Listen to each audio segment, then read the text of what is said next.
Hello and welcome back everyone. आज के video में आप सबका बहुत वेलकम है। आज हम इस चैप्टर का लास्ट पार्ट पढ़ने वाले हैं, सीड। और देखते हैं, आज हम ये कंप्लीट कर ही देंगे। ठीक है, तो स्टार्ट करते हैं, यहाँ से सीड से स्टार्ट करते हैं।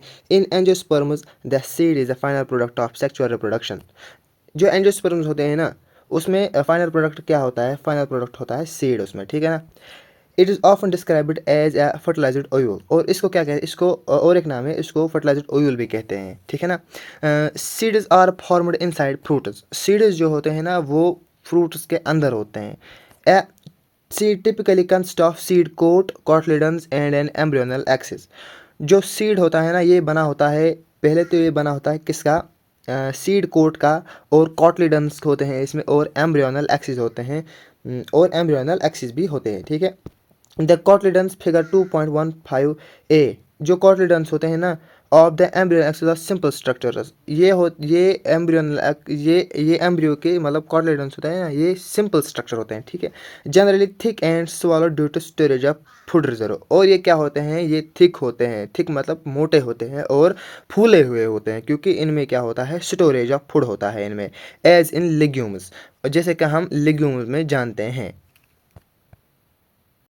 तो यहाँ पे क्या है? यहाँ पे जो 2.1 फिगर है, 2.15, ये है, देखो आप, कॉटलिडन्स है यहाँ पे, और ये क्या है? फूले हुए स्ट्रक्चर्स है। ये आप देख सकते हो, ये फूले हुए स्ट्रक्चर्स है, ठीक है। और इसमें और क्या क्या है? शूट एपिकल मेरिस्टेम है इसमें, और हाइपोकॉटलिडन्स रूट एक्सिस है, और रूट टिप भी है। यहाँ पे एंडोस्पर्म है, और ये सीड कोट है। इस पे हम फिर से आएंगे इस डायग्राम पे। तो यहाँ से स्टार्ट करते हैं। मैच्योर सीड्स में भी नॉन एल्ब्यूमिनस और एक्स एल्ब्यूमिनस। जो मैच्योर सीड होते हैं ना, वो तो या तो नॉन एल्ब्यूमिनस होंगे या फिर एक्स एल्ब्यूमिनस होंगे। अब हम देखेंगे ये दोनों क्या होते हैं। Non albuminous seeds have no residual endosperm. Non albuminous जो एल्ब्यूमिनस ये होते हैं ना सीड्स, मैच्योर जो नॉन एल्ब्यूमिनस सीड्स होते हैं, वो क्या होते हैं? उनमें कोई भी एंडोस्पर्म बच्चा नहीं होता है, ठीक है। As it is completely consumed during embryo development. जो कि हमने पहले ही पढ़ा था कि वो एम्ब्रियो डेवलपमेंट के दौरान ही वो एंडोस्पर्म पूरा का पूरा ख़त्म हो जाता है, जैसे कि पी और ग्राउंडनट में। Albuminous seed is retain a part of endosperm and is it not completely used up during embryo development.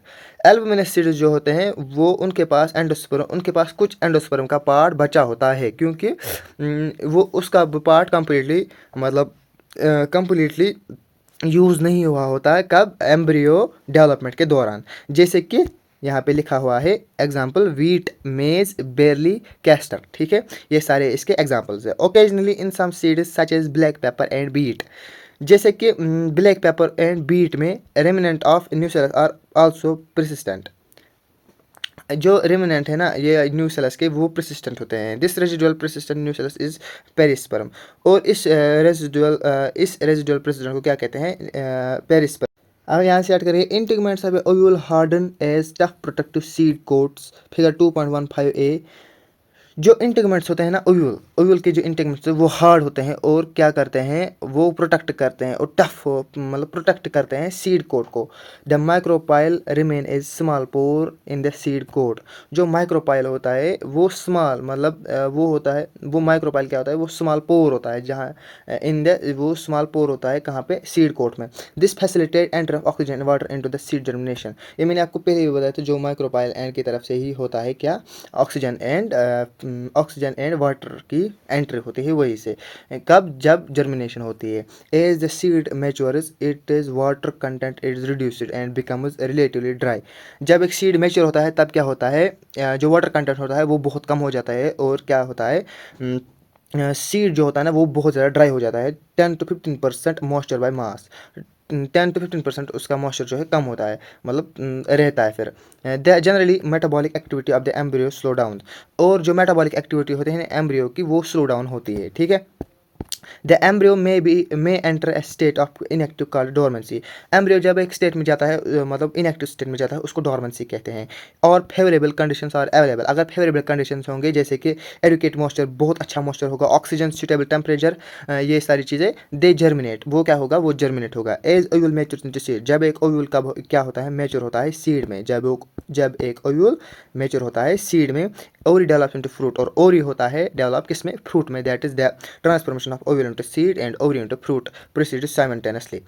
ये कहता है जब एक ओव्यूल जो होता है वो सीड में डेवलप होता है एंड ओवरी जो है वो ओवरी किस में फ्रूट में डेवलप होता है। ये दोनों एक साथ होते हैं। The wall of the ovary develop into the wall of fruit. जो ओवरी की वॉल होती है ना वो क्या होती है, वो डेवलप होती है किस में, फ्रूट की वॉल में, जिसे कहते हैं पेरिकार्प। ठीक है, ठीक है। और यहाँ पे हम देखेंगे 2.1 फिगर। यहाँ पे आप देख सकते हो ये ए पार्ट है इसका 2.1 फिगर। और ये देखो माइक्रोपाइल एंड, यहाँ पे माइक्रोपाइल एंड इस तरफ है। और ये कॉटलेडन, 2 कॉटलेडन है यहाँ पे। और ये देखो सीड कोट होती है, बाहर की लेयर होती है सीड कोट। ठीक है, सीड कोट क्या होती है, बाहर की लेयर होती है। ये देखो ये वाली लेयर। और ये कॉटलेडन तो मैंने आपको दिखाई दिए। और यहाँ पे क्या होगा, ये देखो सीड कोट कहाँ पे, बाहर की तरफ है। ये देखो सीड कोट सबसे बाहर है। और एंडोस्पर्म ये वाला पोर्शन जो है, ये कुछ पोर्शन बचा हुआ है, तो ये एंडोस्पर्म है। और ये कॉटलेडन है, कॉटलेडन। ये देखो ये अंदर वाली लेयर जो है वो कॉटलेडन है।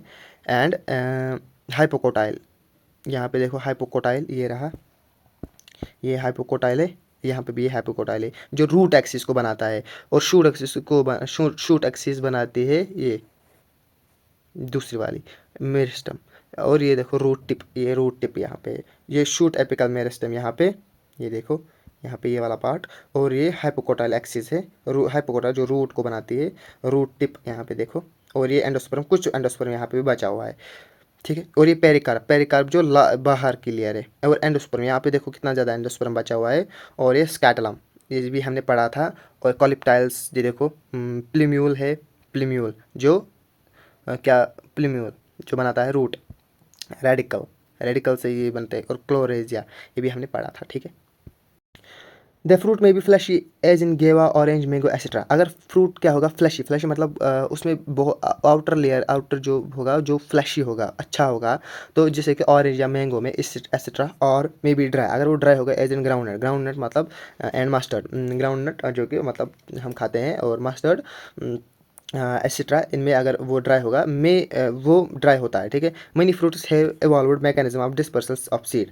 जो बहुत ज़्यादा फ्रूट्स हैं ना वो क्या करते हैं, mechanism of dispersal of seed करते हैं। Recall the classification of fruit and their dispersal mechanism that you study in early classes is that in relationship between the number of ovules in an ovary and the number of seeds present in the fruit. ये अब कह रहा है कि आपने पिछले class में पढ़ा होगा कि डिस्पर्सल ऑफ मैकेनिज्म क्या होता है। ठीक है, हमें वो रिकॉल करना है। In most plants by the time the fruit develops from the ovary. जो बहुत ज़्यादा मतलब प्लांट्स होते हैं ना, उनमें क्या होता है, कुछ टाइम बाद जो फ्रूट होता है ना वो बनता है कहाँ से, ओवरी से बनता है, ओवरी से बनता है। अदर फ्लोरल पार्ट डिजेनरेट, और जो बाकी फ्लोरल पार्ट्स होते हैं वो क्या होते हैं, वो डिजेनरेट होते हैं। I am sorry. And fall off, और क्या करते हैं, और नीचे गिर जाता है। However in a few species such as apple, strawberry, cashew etcetera. और जो कि बाकी स्पीशीज जैसे कि एप्पल है, स्ट्रॉबेरी है एंड कैश्यू है, the thalamus also contributes to the fruit formation. जो इसका थैलेमस है ना, ये क्या कंट्रीब्यूट करता है फ्रूट फॉर्मेशन के लिए। Such fruits are called false fruit, और इनको कहते हैं false fruits. Most fruits however develop only from ovary and called true fruits. जो कि अब यहाँ पे 2 टर्म्स है, और यहाँ पे अब 2 टर्म्स है, false fruit and true fruit. इनको अभी हम देखेंगे। जो फॉल्स फ्रूट होता है ना वो क्या बनता है, वो ओवरी के बगैर, जो भी मतलब वो क्या होता है, वो किसी भी पार्ट से बनता है बगैर ओवरी के, और उनको कहते हैं फॉल्स फ्रूट। और जो ट्रू फ्रूट होते हैं वो क्या होते हैं, वो खाली बनते हैं किन से, ओवरी से बनते हैं, और इनको कहते हैं false fruit. Although the most in most of the species fruits are the result of fertilization. जो कि बहुत ज़्यादा स्पीशीज़ में फ्रूट्स जो होते हैं ना वो रिजल्ट होते हैं फर्टिलाइजेशन के। There are few species, there are few species जो कि बनते हैं in which fruits develop without fertilisation, जो कि फर्टिलाइजेशन के बगैर बनते हैं। Such fruits are called parthenocarpic fruits. जो कुछ स्पीशीज़ जो फर्टिलाइजेशन के बगैर बनते हैं उनको ही कहते हैं क्या, parthenocarpic fruits. Banana is one such example, banana इसका एक एग्जाम्पल है। Parthenocarpic can be induced through the application of growth hormones. Parthenocarpic जो कि बनती है कब, जब growth hormones and such fruits are seedless. और एप्लीकेशन ऑफ ग्रोथ हार्मोन, और इनके जो फ्रूट्स होते हैं वो सीडलेस होते हैं। अब हम देखेंगे फिगर, ये बी पार्ट हम देखेंगे इसका 2.15 का। ये देखो ये वाला बाहर का पार्ट जो है ना ये है थैलेमस, ये वाला पार्ट जो बाहर का पार्ट है ये थैलेमस। और ये है सीड इसका, ये सीड है यहाँ पे, ये थैलेमस का पार्ट है यहाँ पे भी देख सकते हो आप। और ये देखो यहाँ पे ये सीड है बने हुए हैं। और ये क्या है, एंडोकार्प, एंडोकार्प है ये वाला ऐसे जो है, ऐसे जो है ये एंडोकार्प है, और ये क्या है मीजोकार्प, ये मीजोकार्प है। ठीक है, फिगर को अच्छी तरह से याद करना है, ठीक है ना। और ये थैलेमस है यहाँ पे, ये वाला पार्ट जो है थैलेमस है, और ये ऐसे है। ठीक, यहाँ से आगे बढ़ते हैं। Seeds offer serve advantage to endosperm, जो सीड्स होते हैं वो ऑफर करते हैं एडवांटेज का किनको, एंडोस्पर्म को। Firstly since reproductive process such as pollination and fertilization, जैसे कि रिप्रोडक्टिव जैसे कि रिप्रोडक्टिव प्रोसेस है, जैसे कि पॉलिनेशन या fertilization are independent of water, ये इंडिपेंडेंट है वाटर के। पॉलिनेशन एंड फर्टिलाइजेशन इंडिपेंडेंट है वाटर के। Seeds are formation, seed formation is more dependable, जो सीड फॉर्मेशन है वो डिपेंडेबल। आल्सो सीड है better adaptive strategies for dispersal to new habitats and help in species, help the species. जो seeds होते हैं ना वो क्या होते हैं, उनके पास बहुत ज़्यादा अडेप्टिव मतलब स्ट्रैटेजी होते हैं बिखरने के लिए और न्यू हैबिटेट में जाने के लिए, एंड हेल्प इन स्पीशीज को हेल्प करने में, to colonize in other areas, ताकि वो अदर एरिया में बन सके, मतलब वहाँ पे वो अपना अपना काम कर सके। As they have sufficient food reserve, उनके पास ना बहुत ज़्यादा सफिशेंट फूड रिजर्व होता है। Young seedlings are nourished until they are capable of photosynthesis, जो यंग सीडलिंग्स होते हैं ना वो क्या होते हैं, वो नरिश्ड होते हैं जब तक कि वो खुद कैपेबल ना हो, उनको ना फूड दिया होता है जब तक कि वो खुद कैपेबल फोटोसिंथेसिस के काबिल ना हो ऑन देयर ओन। ठीक है, the hard seed coat provide protection, जो हार्ड सीड कोट होता है वो क्या होता है, वो क्या करता है, सीड कोट जो होता है वो प्रोटेक्शन करता है टू द यंग एम्ब्रियो, वो यंग एम्ब्रियो को प्रोटेक्ट करता है। Being product of sexual reproduction, जैसे कि वो प्रोडक्ट होते हैं सेक्सुअल रिप्रोडक्शन के, they generate a new genetic combination, वो क्या बनाता है, न्यू जेनेटिक कॉम्बिनेशन बनाता है, लीडिंग टू वेरिएशन, और मतलब बहुत ज़्यादा फिर वेरिएशन आती है। Seed is the basic of our agriculture, seed is the basic basis, seed जो है ना वो है हमारे एग्रीकल्चर को आगे बढ़ाने में मदद करता है। Dehydration and dormancy of major seed are crucial for storage of seed, जो डिहाइड्रेशन एंड डॉर्मेंसी होते हैं ना ये बहुत ज़्यादा मेजर सीड के लिए क्रूशल होता है, ताकि वो उसको ना फूड स्टोरेज में मतलब बहुत ज़्यादा दिक्कत होती है फिर, which can be use as food throughout the year and also to raise crop in the next years. Dehydration and dormancy ना बहुत ज़्यादा मतलब ये करती है, क्रूशल होती है जब मतलब फूड स्टोरेज के लिए, जैसे कि ये फूड होता है ना, ये इसको हम क्या करते हैं, इसको हम खाते हैं ताकि और इसको हम क्या करते हैं, इसको हम क्रॉप मतलब इस्तेमाल करते हैं नेक्स्ट सीजन के लिए, हम इसको क्रॉप में भी इस्तेमाल करते हैं। Can you imagine agriculture in absence of seed, क्या तुम इमेजिन कर सकते हो कि एग्रीकल्चर विदाउट सीड के, नो इट्स नॉट इमेजिन। और in the presence of seed, और क्या प्रेजेंस ऑफ सीड के, which germinate straightaway soon after formation and can not be stored. ठीक है, how long do you see seeds, how long do the seeds remain alive after they are dispersed, कितनी देर तक seeds मतलब जो है मतलब alive होते हैं जब वो डिस्पर्स होते हैं। ठीक है ना, the period gain varies greatly, इनका जो पीरियड होता है वो ग्रेटली होता है। In few species the seed lose viability,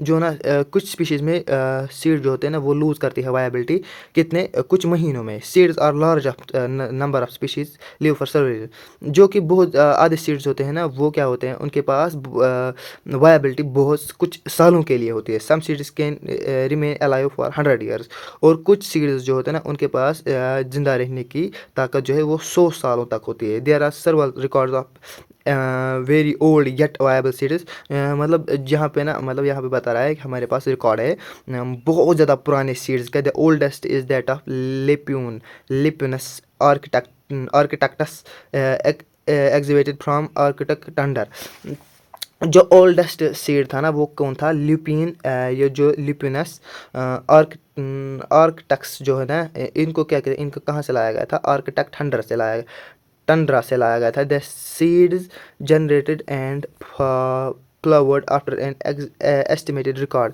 इनको ना कहाँ सीड जर्मिनेशन का और बनाई गई थी, मतलब इनको ना 100 साल तक की जर्मिनेशन है इनके पास, मतलब ये डॉर्मेंसी में रहते हैं, मतलब इनके पास वायबिलिटी है। ए recent record of 2000 year old viable seed, recently हमने रिकॉर्ड किया था 2000 ईयर मतलब पुराना एक सीड था, अब द डेट पाम का था, फ्यूनिक्स डेक्टिफेरा उसका साइंटिफिक नेम है, discover during the archaeology exhibition archaeology जब एक डिस्कवरी कर रहे थे तो तब क्या हुआ, तब हमने देखा ये 2000 year date palm at King Herod's palace. कहाँ पे? किंग हीरोड्स प्लेस के पास, नियर द डेड सी के पास। After completing a brief account of sexual reproduction of flowering plants, it would be worth attempting to comprehend the enormous reproductive capacity of flowering plants by asking the flowering questions. How many eggs are present in an embryo axis? Embryo axis में कितने eggs होते हैं? How many embryo sacs are present in ovule? Embryo sac में कितने embryo sac में कितने Oval present होते हैं? How many ovules are present in ovary? Ovary में कितने ओवल होते हैं? How many ovaries are present in typical flower? Typical flower में कितने होते हैं? How many flowers are present in tree? कितने ट्री होते हैं? And so on.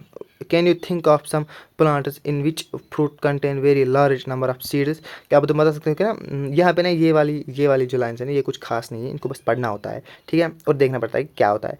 Orchid fruits are one such category and each fruit contain thousands of tiny seeds. जो orchid fruit होता है ना, उनके पास क्या होता है, ये एक ऐसी कैटेगरी है जहाँ पे बहुत ज़्यादा टिनी सीड्स होते हैं। Similarly in case of fruit in some parasitic species such as Orobanche and Striga, और जैसे कि ओराबेंज एंड स्ट्रेंजा भी इसी तरह होता है। हाँ, have you seen टिनी seed of ficus? टिनी seed of ficus का आपको देखा? How large is the tree of ficus developed from that टिनी seed? कितना बड़ा होता है ना उसका ये ट्री होता है फिकस, जो कि बना होता है एक सीड से। How many billions of seeds does each ficus tree produce? कितने ज़्यादा बिलियंस सीड्स प्रोड्यूस करता होगा ficus tree? Can you imagine any example where in which seed tiny can produce such a large biomass? क्या बता सकते हैं इसी तरह कौन सा एग्जाम्पल है, ठीक है। अब यहाँ से पढ़ने वाला है apomixis and polyembryony. Apomixis and polyembryony. Although seeds in general और द प्रोडक्ट ऑफ फर्टिलाइजेशन, जो सीड्स होते हैं ना वो क्या होते हैं? प्रोडक्ट होते हैं फर्टिलाइजेशन के। Flowering plant such as some species of Asteraceae and grasses. जो प्लांट्स होते हैं ना जैसे कि एस्टर्निया ग्रास होते हैं, हैव इवॉल्वड स्पेशल मैकेनिज्म, इनके पास एक स्पेशल मैकेनिज्म होता है to produce seeds without fertilization. जैसे कि हमने देखा था ना, ये क्या होता है, सीड जो होता है वो कब बनता है? वो प्रोडक्ट होता है फर्टिलाइजेशन का। और कुछ स्पीशीज़ के पास ऐसी एबिलिटी होती है जो कि विदाउट फर्टिलाइजेशन होता है, और इनको कहते हैं apomixis. What the fruit product? जो उसका फ्रूट प्रोडक्शन होता है वो क्या होगा? विदाउट फर्टिलाइजेशन इज कॉल्ड उसका what is fruit production without fertilization called? Fruit production जो होता है और विदाउट फर्टिलाइजेशन उसको क्या कहते हैं? दस apomixis is a form of sexual reproduction. जो एपोमिक्सिस होता है ना वो एक सेक्सुअल रिप्रोडक्शन होता है, दैट मिमिक सेक्सुअल रिप्रोडक्शन। और जो मिमिक होता है मतलब सॉरी, जो मिमिक होता है, मिमिक मतलब क्या होता है? मतलब एक जैसा मिमिक्री करता है वो sexual reproduction. There are several ways to develop of apomictic seed. यहाँ पे ना बहुत ज़्यादा वेज होते हैं ताकि एपोमेटिक सीड बन सके। In some species the diploid egg cell is formed without reduced diffusion and develop into the embryo without fertilisation. कुछ स्पीशीज में जो डिप्लॉयड एग होता है ना वो क्या होता है, वो क्या करता है, देखो वो क्या करता है, वो ना डिप्लॉयड एग जो होता है ना वो बनता है कब? रिडक्शनल डिवीजन के बगैर एंड बनता है क्या? और खुद कन्वर्ट होता है एम्ब्रियो में। और कब? Without fertilization. Often many in citrus and mango, जैसे कि सिट्रस एंड मैंगो में है, ठीक है। Varieties some of the nuclear cells surrounding the embryo sac start dividing। जो वेराइटीज़ होते हैं ना न्यूक्लियर सेल्स के, वो सराउंड करते हैं एम्ब्रियो सैक के स्टार्ट और डिवाइड करते हैं protrude into the embryo sac and develop into embryos. जो एम्ब्रियो सैक होता है ना वो क्या होता है? वो डेवलप होता है एम्ब्रियोज में। In such species each ovary contains many embryos, और उसमें बहुत ज़्यादा एम्ब्रियो होते हैं। Occurrence of more than one embryo is in a seed is refer to polyembryo. और पॉलीएम्ब्रियो उसे कहते हैं जब एक से ज़्यादा एम्ब्रियो होते हैं। Take out some seeds of orange and squeeze them, observe the many embryos of different size and shape from each seed, count the number of embryos in each seed, what would be genetic nature of apomixis। और ये क्या कह रहा है यहाँ से, आप मतलब कुछ आप ऑरेंज सीड लो, उसको स्क्वीज कर दो और देखो उसमें कितने एम्ब्रियो है, ठीक है, ऐसा ही कह रहा है, ठीक है। अब यहाँ पे हम देखेंगे hybrid varieties of several of our food and vegetative crops are being extensively cultivated. जो हाइब्रिड वेराइटीज़ होती है ना हमारे फूड में या वेजिटेबल में, वो क्या होते हैं, वो हम बनाते हैं, कल्टिवेट करते हैं. Cultivation of hybrid has tremendous increased productivity. उनके पास क्या होती है, उनके पास ट्रमेंडस ये होती है प्रोडक्टिविटी. हाइब्रिड प्रोडक्टिविटी इंक्रीज करने के लिए उनके पास बहुत ज़्यादा ये होती है, मतलब कैपेबिलिटी होती है. One of the problems of hybrid is the hybrid seed have to be produced every year. जो हाइब्रिड की प्रॉब्लम एक होती है ना, वो क्या होती है, जो हाइब्रिड सीड होती है वो एवरी ईयर एक साल के बाद बनती है. If the seed collected from hybrid are sown, अगर हम सीड कलेक्ट करेंगे ना हाइब्रिड पे और फिर उनको बोएंगे, the plant in the progeny will segregate and do not remain hybrid. तो वो क्या हो गए, जो प्लांट बनेगा ना, प्रोजेनी मतलब होते हैं बच्चे, और वो क्या हो गए, अलग अलग हो जाएंगे, और अब वो नहीं, अब वो हाइब्रिड नहीं कहलाएंगे. Hybrid characters. Production of hybrid seeds is costly and hence the cost of hybrid seed become too expensive. जो हाइब्रिड सीड होते हैं ना, वो बहुत ज़्यादा महंगे होते हैं और इनको ना अफोर्ड करना थोड़ा सा मतलब मुश्किल होता है फॉर द फार्मर्स के लिए. If these hybrids are made into apomictic, अगर ये हाइब्रिड्स एपोमेटिक के बने होंगे, there is no segregation of characters, और फिर उनके पास कोई भी अलग होने की वजह नहीं होगी, बच्चों को अलग होने की वजह मतलब सीड से नहीं होगी. Then the farmers can keep on using the hybrid seeds, और तब फार्मर्स यूज़ कर सकते हैं hybrid seeds to raise new crop year after year, और फिर वो बना सकते हैं hybrid crop year after year. And hence does not have buy to hybrid seed every year.